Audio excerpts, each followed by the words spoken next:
Bom, boa tarde a todos. Que a paz de Jesus, nosso divino mestre e amigo, nos envolva a todos nós, que nos sintamos acolhidos pelo seu amor, pela sua bondade. É para mim uma imensa alegria estar aqui com vocês na condição de mais um irmão que vem apenas partilhar o pouco que tem podido aprender, mas aquilo que tem sido tão útil na nossa jornada, na nossa caminhada. E especialmente nesse dia de hoje, tão marcante, poder participar dessa festa, desse banquete espiritual que congrega corações entre os dois planos da vida, nesse dia em que se comemora aí 113 anos de uma casa espírita. Nesse mês, em que se comemora 113 anos de uma casa espírita. A gente tem tido a oportunidade de falar em algumas casas, nesses momentos de comemoração, e dizemos sempre que é uma imensa alegria a gente ver uma casa que completa um ano mais. Que dirá uma casa já centenária que segue firme no seu trabalho de semeadura da luz e da caridade, como é o nome que mesmo marca, faz parte dessa casa.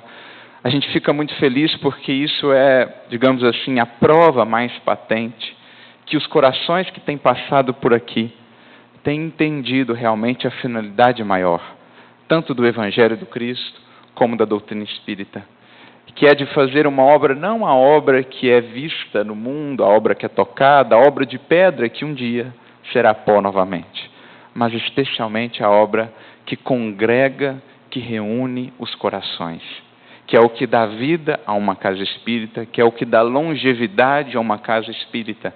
Os corações que, entendendo a mensagem, se unem pelos laços da fraternidade e do amor, no atendimento aos deveres que a consciência do Evangelho nos traz, e por isso mesmo constrói uma obra duradoura, uma obra perene.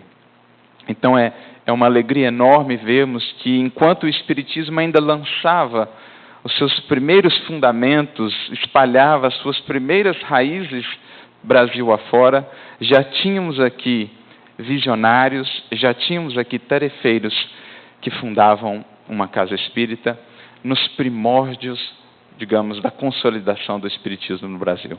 Então, que venham muitos anos mais de trabalho, que venham muitos outros corações a se reunirem nessa grande obra, ampliando ainda mais essa família que já dura tantos anos, tantos decênios, e que certamente permanecerá, continuará aí a se expandir eternidade afora.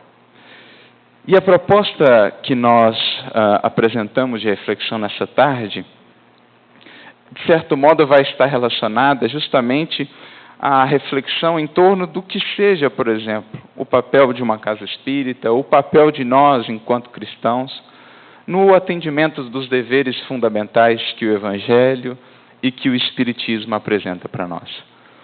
Essa proposta de assistência, essa proposta de nos convertermos, cada um de nós individualmente, como também coletivamente, através dos núcleos espíritas, cristãos, convertermos-nos todos em instrumentos dessa assistência espiritual.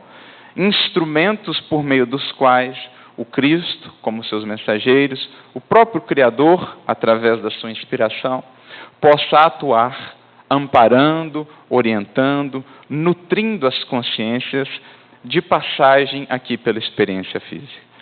E essa reflexão, ela nasceu, na verdade, de um trecho que eu lia, muito interessante, do livro Obras Póstumas. Na segunda parte, nós temos ali uma série de mensagens muito ricas que nos falam, nos trazem aspectos, muitas vezes, ou até então desconhecidos, dos bastidores do Espiritismo, do processo de formação do Espiritismo, de como Kardec veio a ter contato com o Espiritismo, com a sua missão, com a sua tarefa, enfim.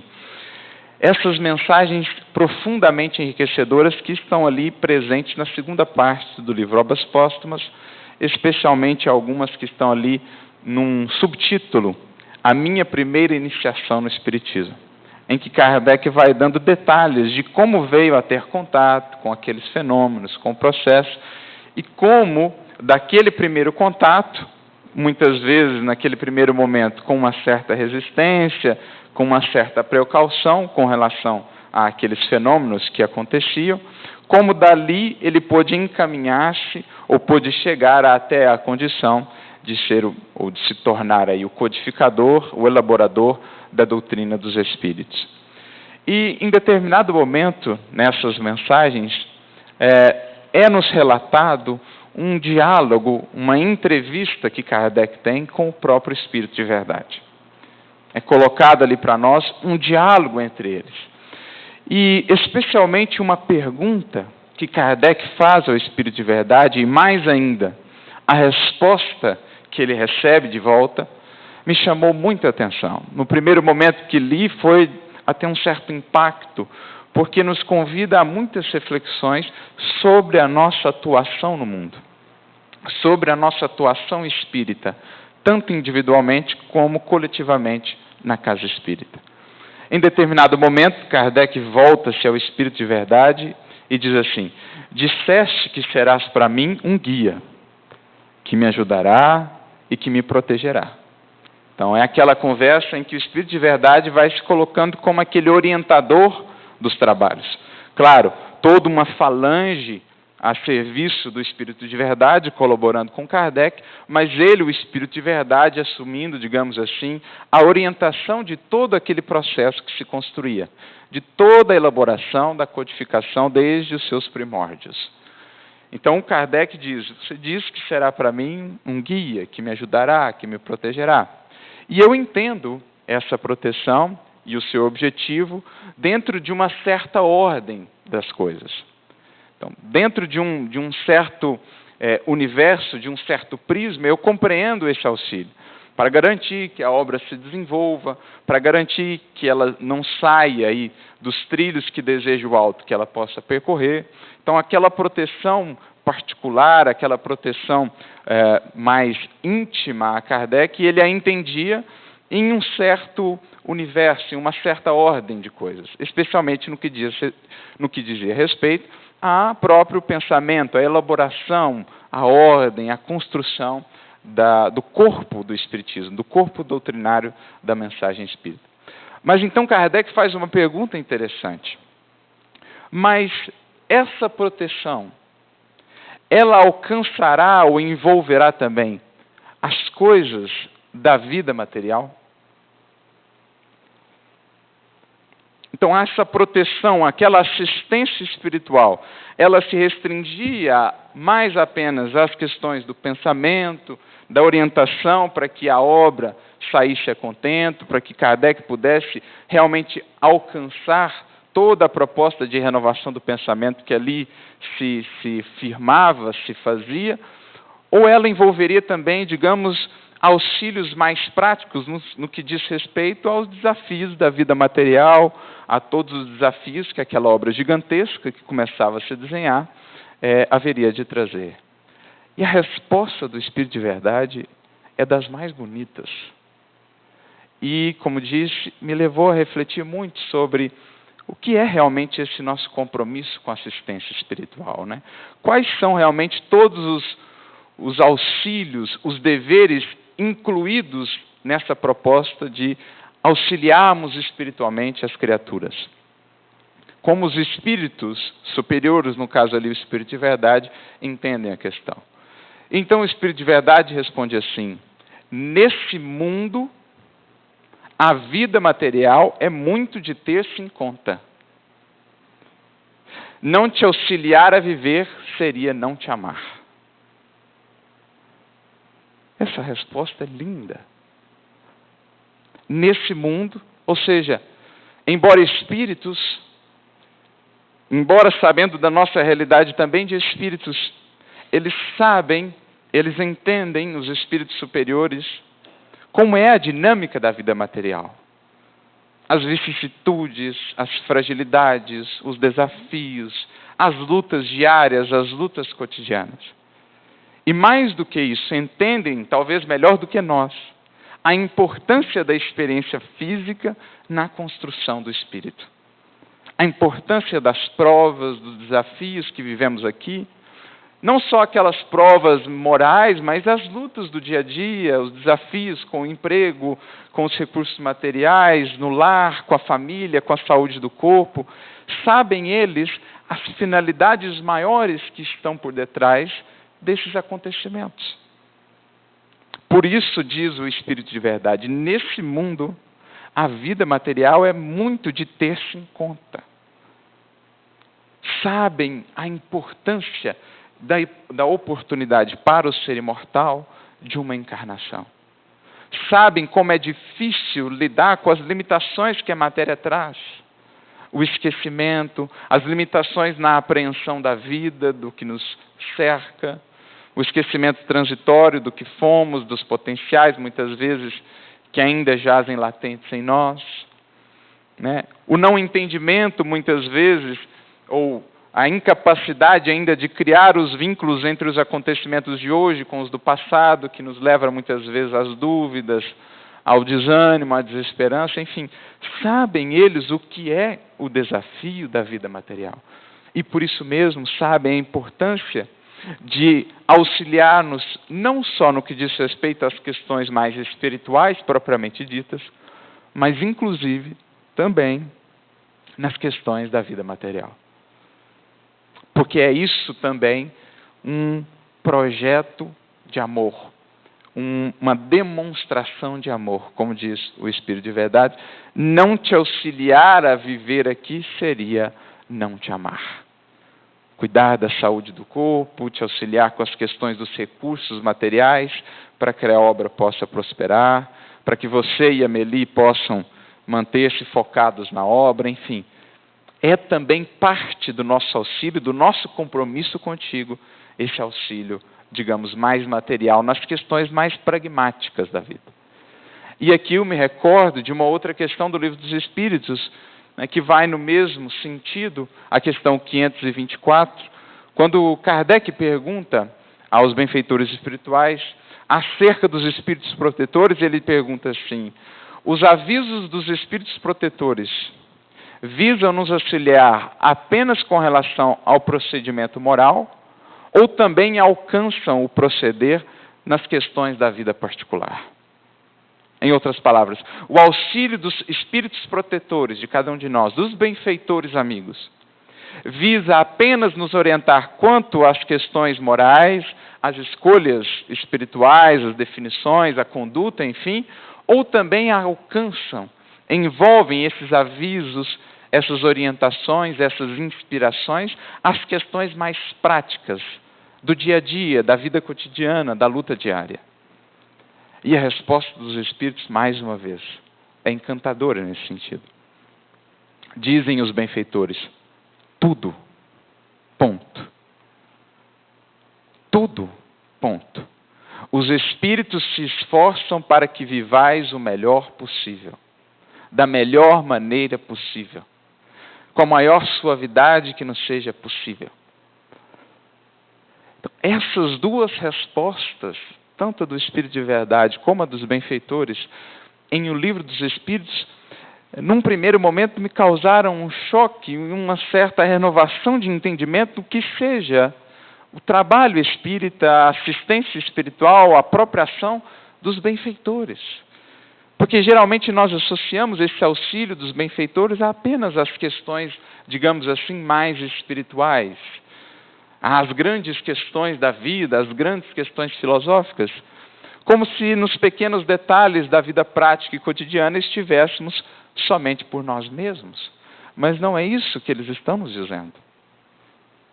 Também está inserido no processo de assistência espiritual dos espíritos superiores que velam pelas nossas existências, esse auxílio cotidiano, esse auxílio nas pequenas coisas da vida, que para nós pode não parecer tão importante assim, mas que eles sabem o quanto é importante para um ser que está encarnado. Então, faz parte ou está inserido também no processo de auxílio espiritual o auxílio material. O auxílio às questões da manutenção do corpo, à saúde do corpo, às questões profissionais, às questões que parecem não ter assim uma relação muito direta ou muito estreita com a nossa vida espiritual, mas, no entanto, tem. Porque todas elas, se enxergarmos o fundo, aqui vem nos convidar a experienciar, a gente vai ver, é muitas vezes nesses pequenos trabalhos, nessas pequenas coisas, que encontramos as maiores lições da vida. Então isso renova o nosso entendimento do que seja esse auxílio espiritual em nossa vida. É claro que eles não vão estar dedicados ou por nossa conta para atender os nossos caprichos, as nossas vãs curiosidades, para atender necessidades fictícias que criamos, mas eles vão sim se preocupar em nos munir, nos ajudar a encontrar os recursos materiais que precisamos para podermos bem nos conduzir pela vida, aproveitando ao máximo a encarnação para crescermos como espíritos.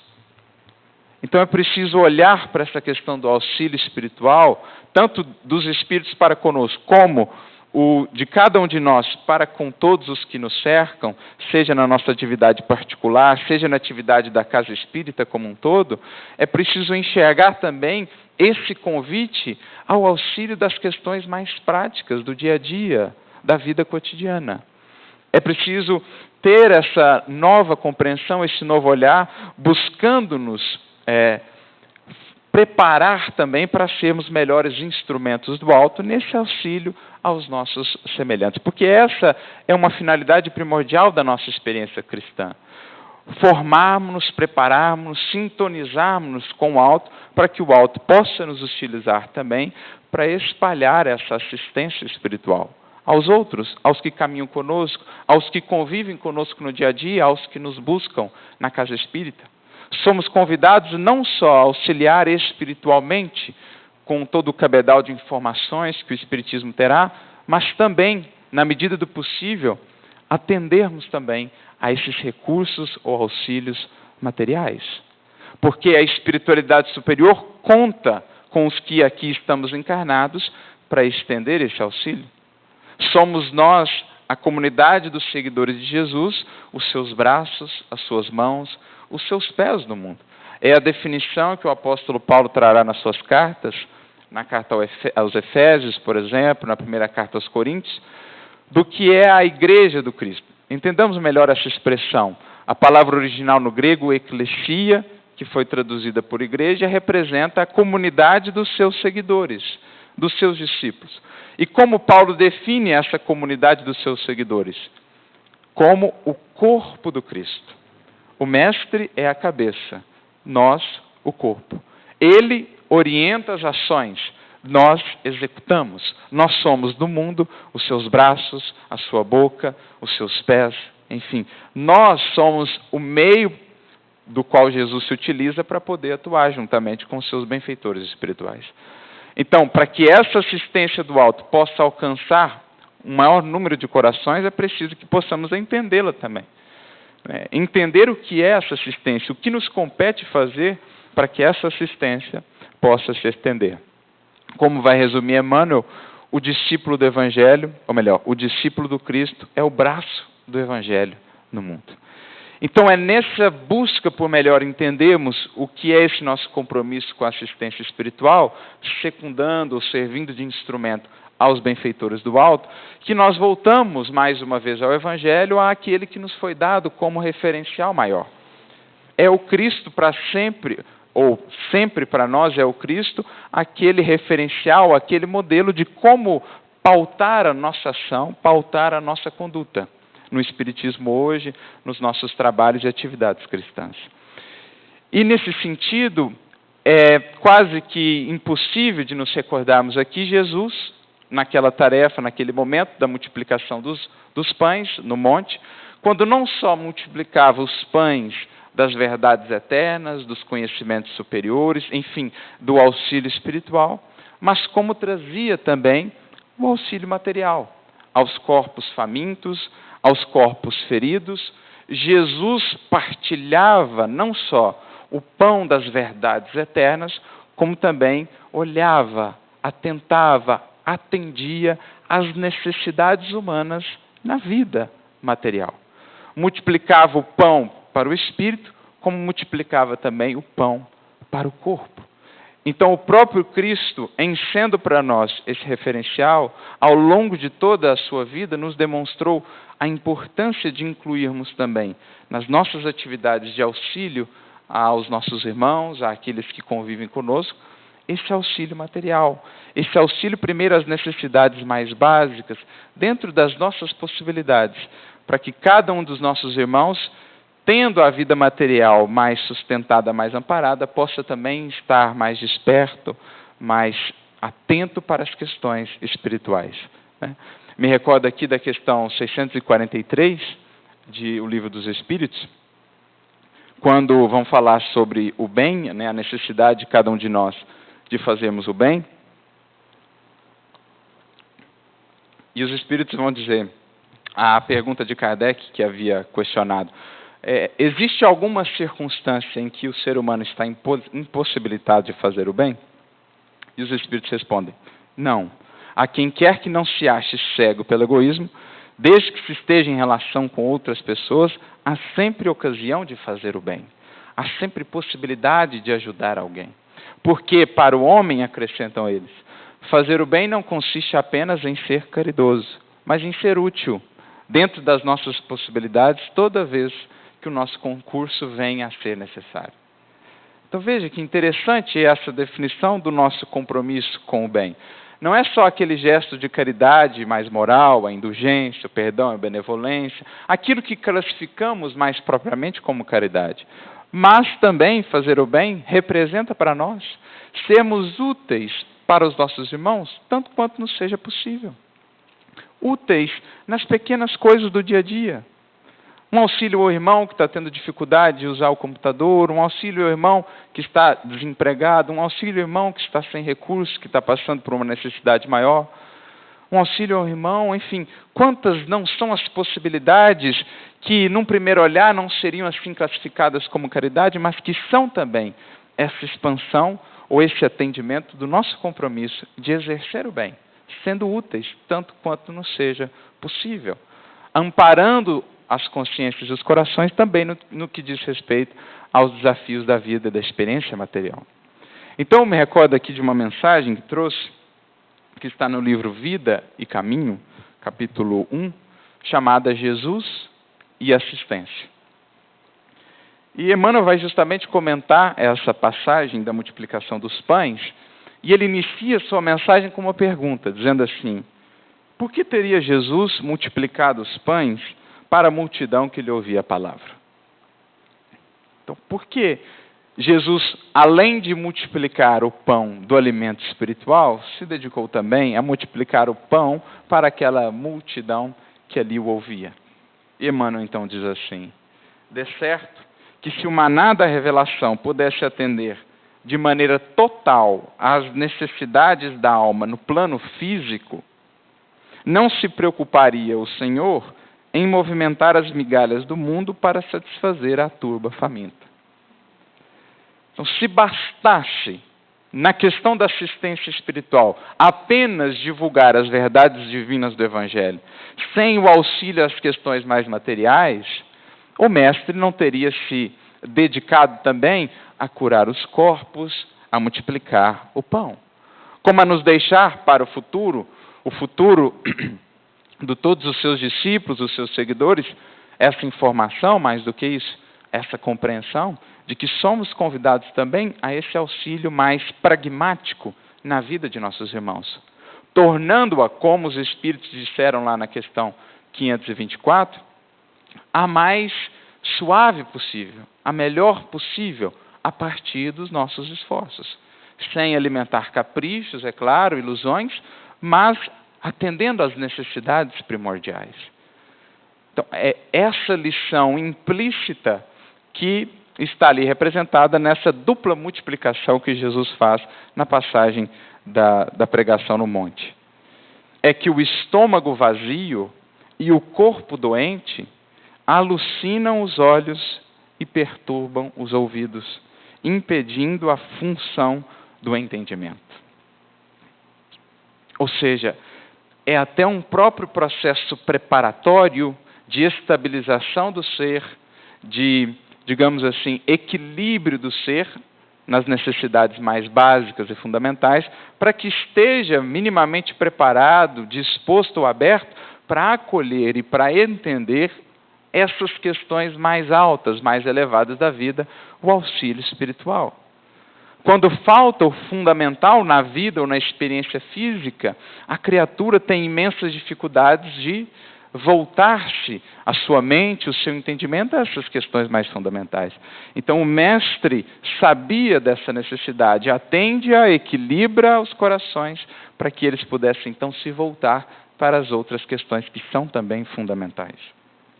O viajante perdido no deserto, atormentado de secura, ou seja, de sede, não compreenderá de pronto qualquer referência à justiça divina e à imortalidade da alma. Então, a criatura que não recebe, se nós não nos voltamos para esse auxílio primeiro, como é que a gente vai ter a pretensão de querer alcançar as realidades mais profundas do Espírito que ali está? Algumas poucas almas talvez tenham essa condição de, apesar em situações as mais difíceis, poderem chegar a essas compreensões maiores. Mas, de um modo geral, assim não é. Mesmo muitos de nós, se estivéssemos naquela circunstância, muito pouca atenção daríamos às outras questões, às questões espirituais. Então, ao viajante que caminha sedento pelo deserto, de nada adianta falar em justiça divina, imortalidade da alma, se primeiro não nutrirmos, contribuirmos com as questões mais práticas, mais prementes na sua vida. De vez que retém a visão encadeada à sede que lhe segrega o espírito em miragens asfixiantes. Ao portador da verdade, compete o dever de mitigar-lhe a aflição com a gota d'água, capaz de libertá-lo, a fim de que se lhe reajustem a tranquilidade e o equilíbrio. A obra espírita cristã não se resume, assim, à predicação pura e simples. Então, a nossa tarefa espírita cristã não se resume à predicação pura e simples. Terá essa uma importância capital, terá essa atividade uma importância capital, como veremos mais adiante. Mas não pode se resumir a isso. É preciso também auxiliar o corpo. É preciso também auxiliar o espírito encarnado em suas necessidades aqui. Jesus descerrou sublimados horizontes de êxtase da humanidade, mas curou o cego de Jericó, refazendo-lhe as pupilas. Entendeu-se com os orientadores de Israel, comentando a excelsitude das leis divinas. Entretanto, consagrou-se à recuperação dos alienados mentais que jaziam perdidos nas trevas. Então veja as contraposições que Emmanuel vai fazendo. Ao mesmo tempo que abriu imensos horizontes à visão espiritual do mundo, das criaturas, preocupou-se também em recuperar naqueles em que a experiência ou as necessidades já o permitiam, recuperar para eles também a vida física, ou a visão física. Entendeu-se com os orientadores de Israel, né, com a mais alta intelectualidade, os doutores da lei de seu tempo, comentando a excelsitude das leis divinas, mas também se consagrou à recuperação daqueles que jaziam impossibilitados por conta das suas alienações mentais. Indicava a conquista do céu por meta divina ao voo das esperanças humanas. Contudo, devolveu saúde aos paralíticos. Referiu-se à pureza dos lírios do campo. Todavia, não olvidou o socorro aos leprosos em Sane e Chagas. Transfigurou-se em nume celeste no Tabor, mas não desprezou a experiência vulgar da praça pública. Como a nos dizer que, para uma vida realmente espiritual, para cumprirmos realmente o nosso papel no mundo em relação ao Evangelho, não deveremos nos afastar dos problemas do mundo, nem dos nossos, nem dos outros, das questões mais pragmáticas da vida, mas sim partilhar justamente essa vida com a consciência espiritual. É aquela bonita mensagem que nós temos no Evangelho segundo o Espiritismo, no capítulo 17, o homem no mundo. Não é aquela vida marcada no seu exterior, né, por austeridade, pela busca apenas das questões espirituais, que caracteriza o verdadeiro servidor do Cristo no mundo. Não, é aquele que vive no mundo, que partilha as necessidades do mundo, que entende as necessidades materiais do seu irmão no mundo, que olha para elas também para além das necessidades espirituais, que olha para as questões materiais, sem nunca perder a consciência das realidades maiores da vida. É o que Jesus em toda a sua vida fez. Abriu-nos esses horizontes infinitos que o Evangelho nos descortina, sem nunca desprezar a convivência com as dores humanas, as necessidades humanas, as limitações humanas. É que o Evangelho define a restauração do homem total. Do homem total, aqui no mundo, corpo e espírito. Tanto quanto seja possível a restauração também do corpo, dos recursos para o corpo e, acima de tudo, também do espírito. A sina humana, ou seja, a caminhada pelo mundo, é a crisálida do anjo, como a terra é material para a edificação do reino de Deus.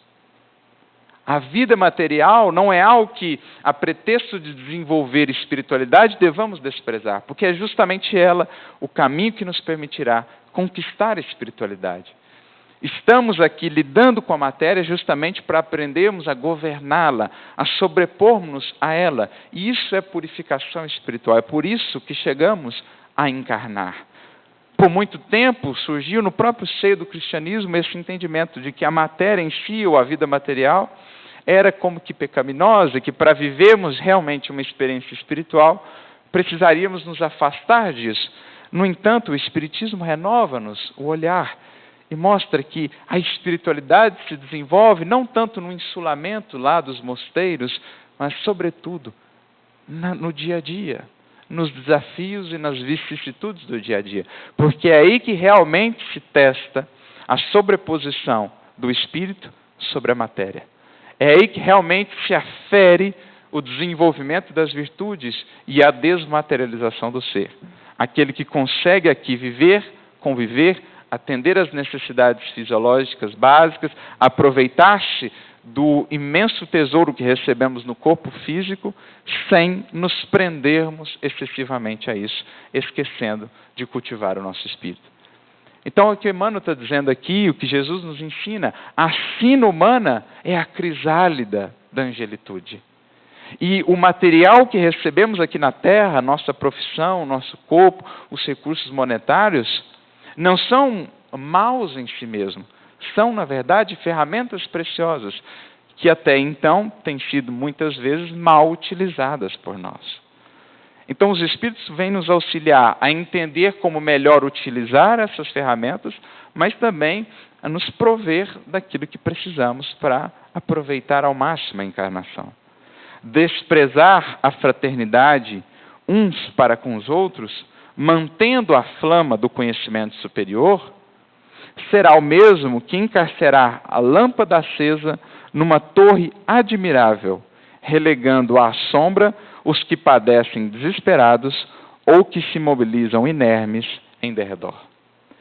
Então, resumirmos o nosso trabalho com Jesus a apenas as questões espirituais, a divulgação do conhecimento e das verdades do Evangelho, sem olhar para as dores humanas, para as necessidades físicas mesmo de nossos irmãos, as suas chagas no corpo, as suas necessidades materiais, seria como que nos encastelarmos numa torre de marfim com a luz do Evangelho, enquanto lá embaixo, na base, inúmeras criaturas choram, se lamentam, porque não têm sequer conseguido se reerguer para poderem caminhar.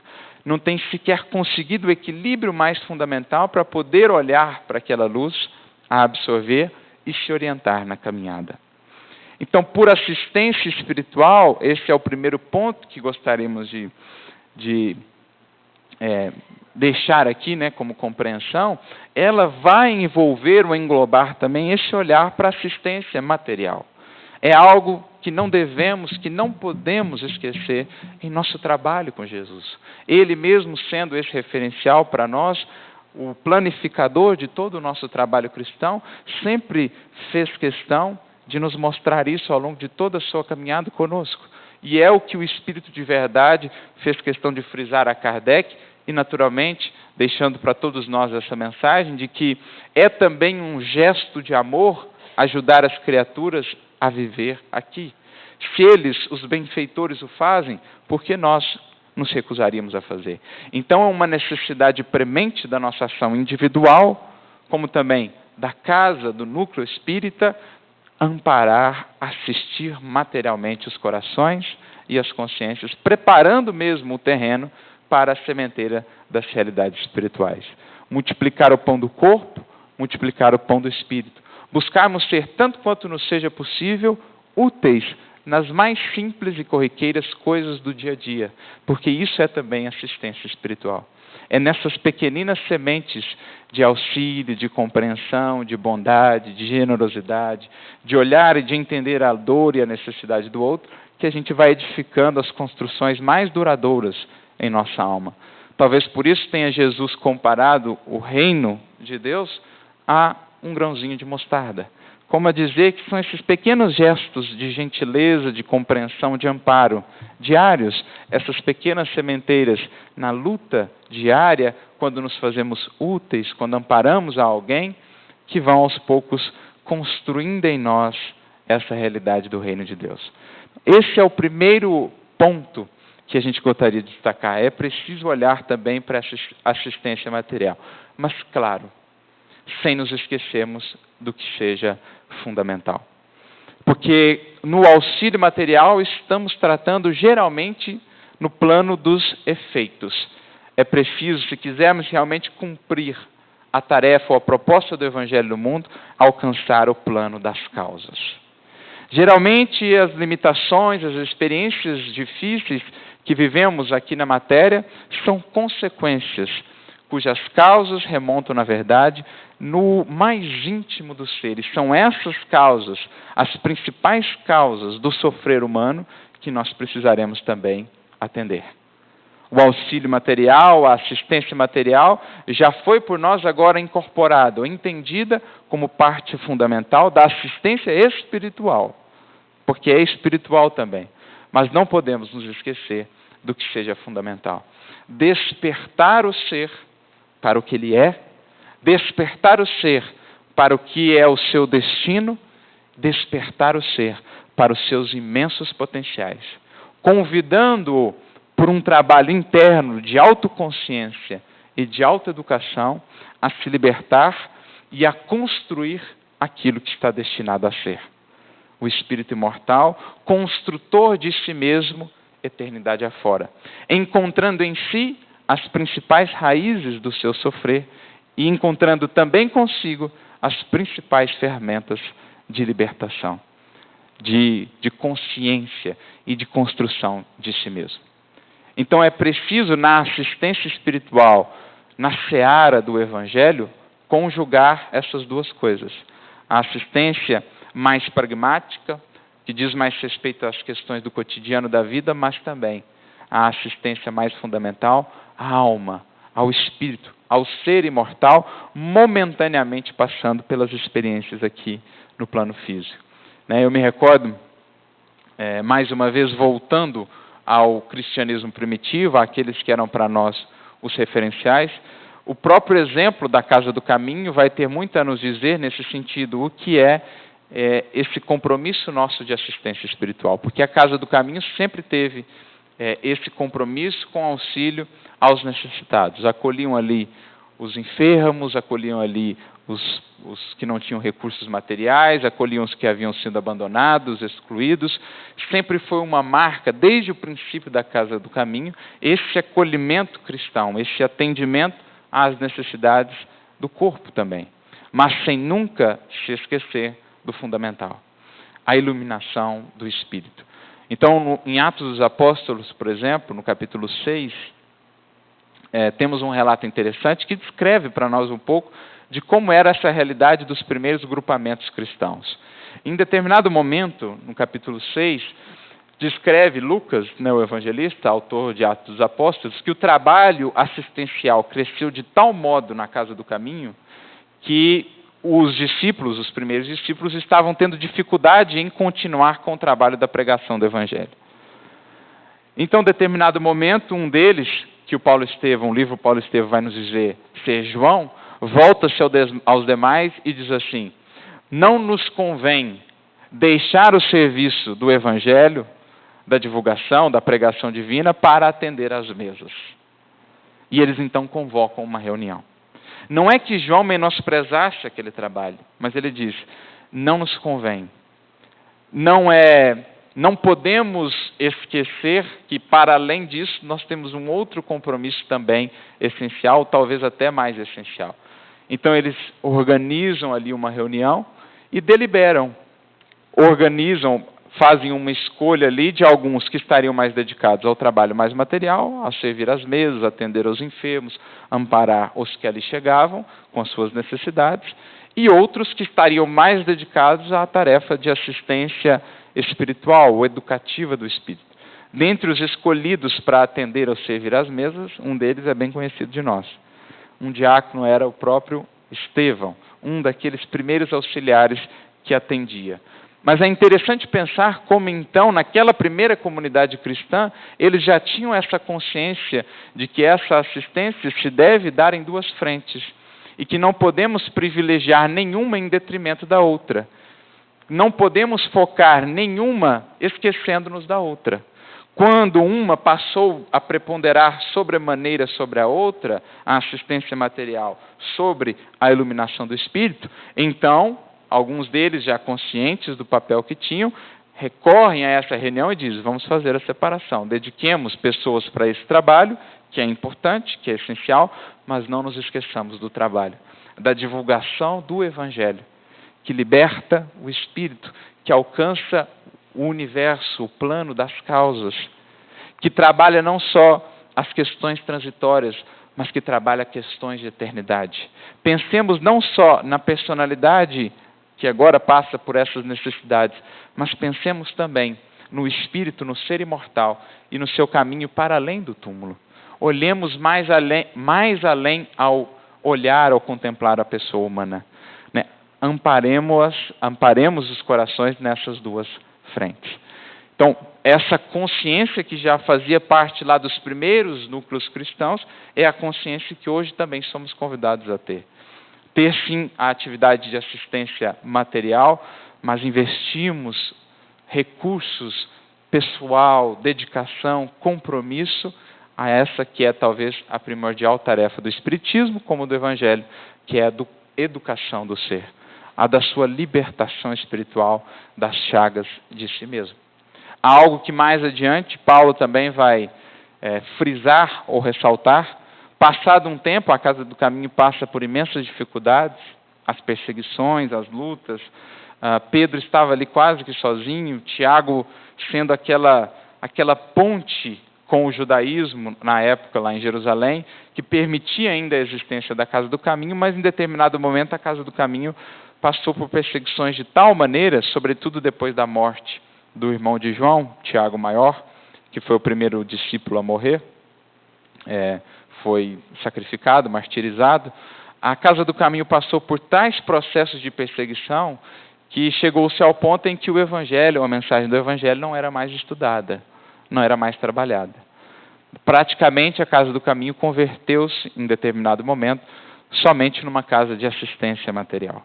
E é nesse contexto que Paulo e Barnabé visitam a casa a pedido de Pedro, que rogava auxílio, que pedia ajuda, porque estava praticamente sozinho. O Evangelho não era mais divulgado, não tinha mais o estudo e a compreensão da mensagem do Mestre, a não ser pelos poucos comentários que ele podia fazer. Mas era assim que a Casa do Caminho conseguia sobreviver naquele momento. Quando vê aquele quadro, Paulo fica dos mais preocupados, porque pensava ele, a continuar assim, o cristianismo haveria de morrer. Não haveria de alcançar as suas finalidades maiores.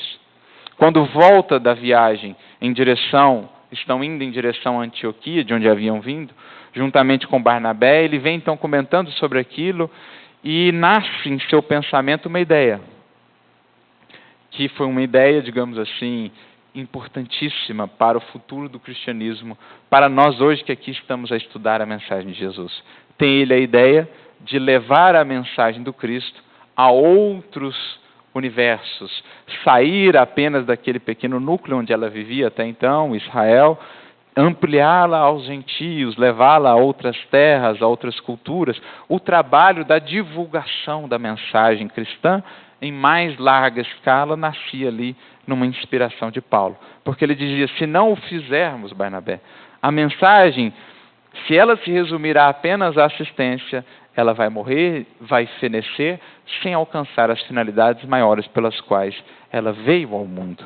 Era preciso investir nesse trabalho de assistência espiritual pela divulgação da Boa Nova, que liberta, que ilumina, que educa. Ele, então, conversando com Barnabé, diz assim, claro que não podemos esquecer o auxílio aos enfermos, aos corpos da igreja de Jerusalém.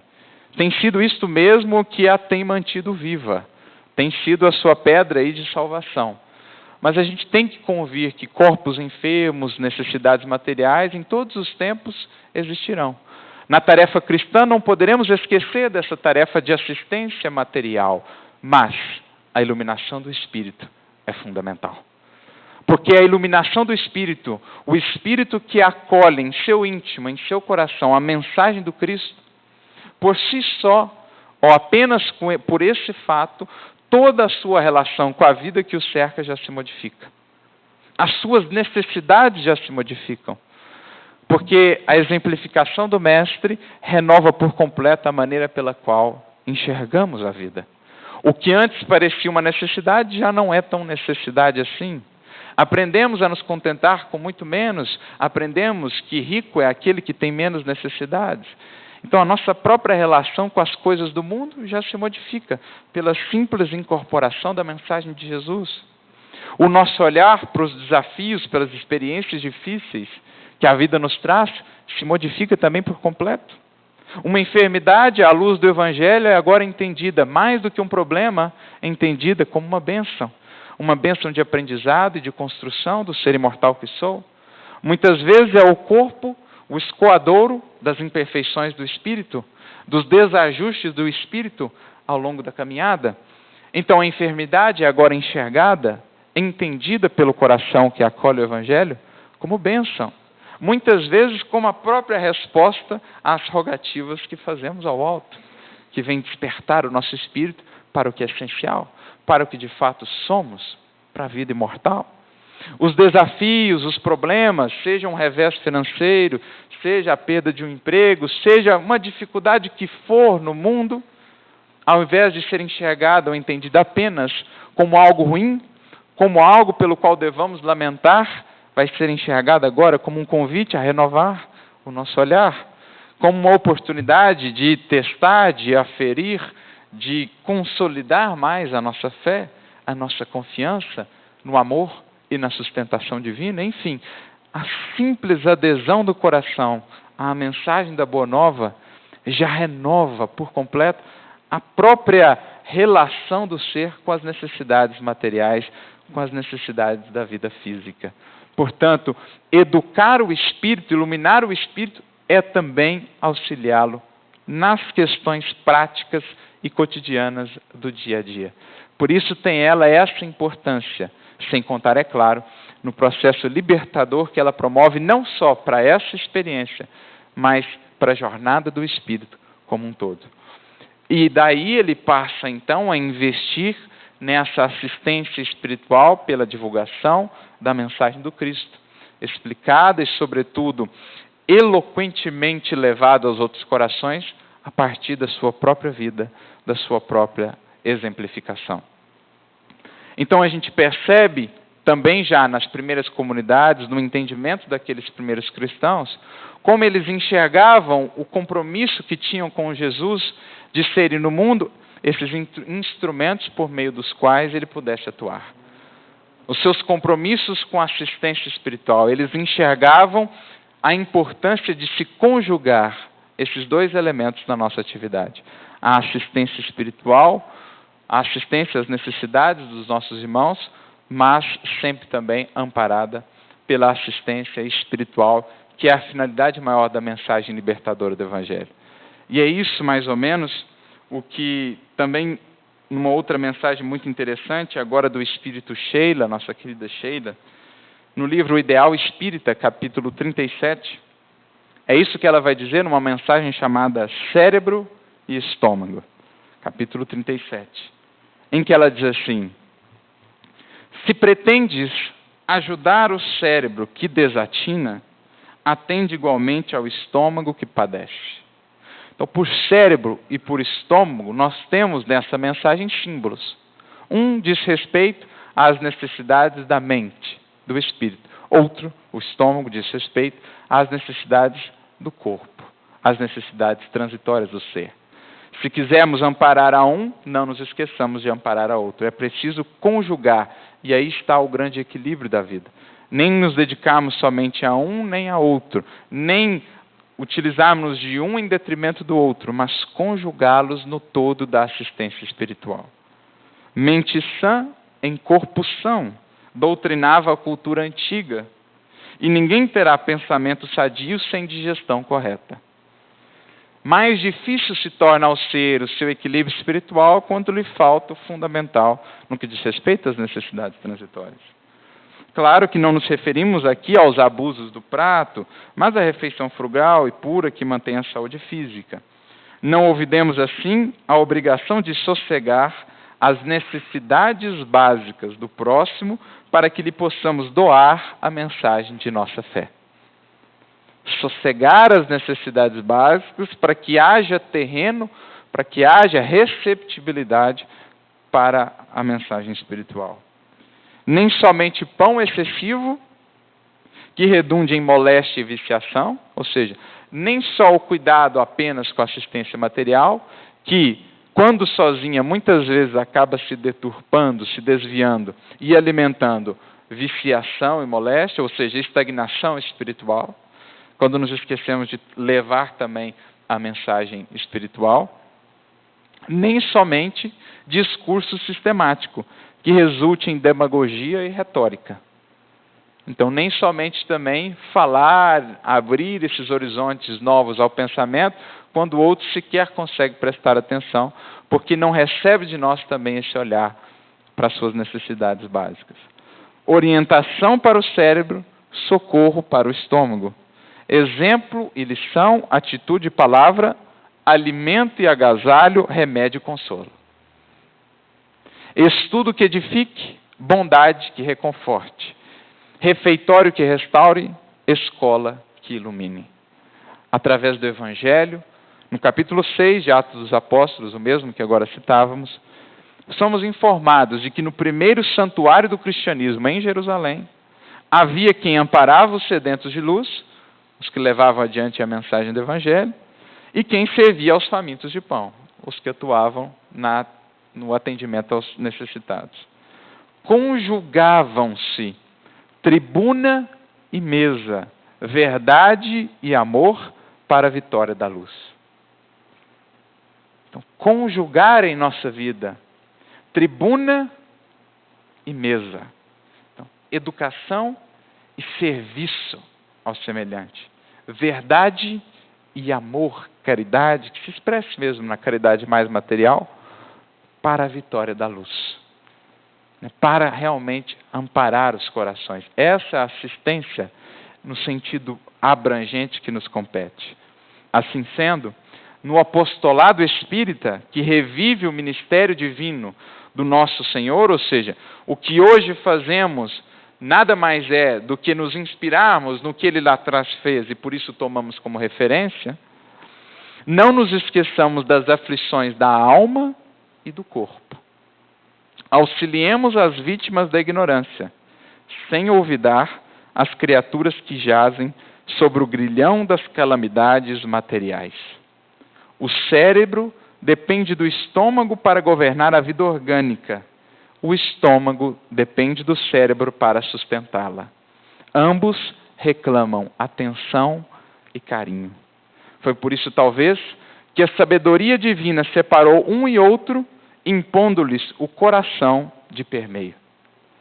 É por isso que entre o cérebro e o estômago há o coração.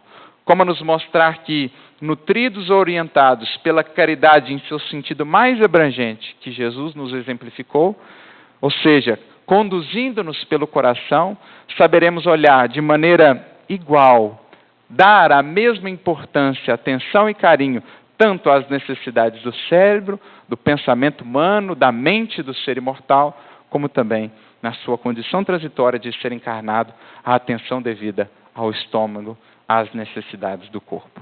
É essa assistência em sentido abrangente que aprendemos com os benfeitores espirituais, com o próprio Mestre. É este o compromisso que nos está posto a nós, que nos propomos a segui-lo e a ser no mundo os seus braços, aqueles por meio dos quais o Mestre possa atuar. Busquemos, cada um de nós, portanto, ser, tanto quanto nos seja possível, úteis aos nossos semelhantes. No trabalho, na vida material, aqueles que passam por dificuldades, coloquemos-nos a serviço, movimentemos os recursos materiais que temos a serviço dos semelhantes. Vamos a esse amparo, mas também comprometamos-nos, cada um de nós, com essa educação espiritual, sobretudo com aquela que verte da nossa própria exemplificação. Conduzamos-nos pelo coração, pela caridade, que é a alma do Evangelho, como também do Espiritismo, como nos dizia Kardec, e então estaremos nessa posição equilibrada, entendendo que por assistência espiritual, entendem os Espíritos não só o auxílio ao Espírito propriamente dito, mas também ao ser encarnado em jornada, em transição para a vida maior. Que Jesus nos auxilie a todos nesse trabalho, nesse compromisso, e que possamos perceber que cada oportunidade de ser útil é, na verdade, uma maneira de demonstrar o amor que já podemos ter pelos nossos irmãos. Que Jesus nos inspire a todos, muita luz e muita paz.